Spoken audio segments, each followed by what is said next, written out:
बनवूया Udupi hotel style उपमा। 1 वाटी रवा घेतला। रवा चांगला भाजून घ्यायचा। फोडणीसाठी लागणारे साहित्य: कांदा, हिंग, किसलेलं आलं, बारीक चिरलेली कोथिंबीर, कढीपत्ता, हिरवी मिरची, उडीद डाळ। रवा चांगला भाजून झालेला आहे। कढईत घेतले 3 चमचे तेल। 1 वाटी रव्याला 3 वाटी पाणी उकळत ठेवले। गरम तेलात घातली मोहरी, उडीद डाळ, किसलेलं आलं, कांदा, मिरची, कढीपत्ता। थोडं परतून घेतल्यावर घातला रवा।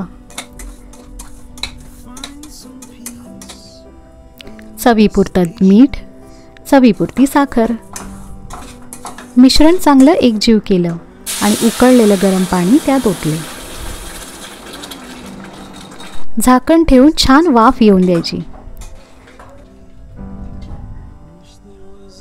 बघा, छान वाफ आलेली आहे। वरून घालायची हिरवीगार कोथिंबीर आणि सर्वात महत्त्वाचं म्हणजे साजूक तूप।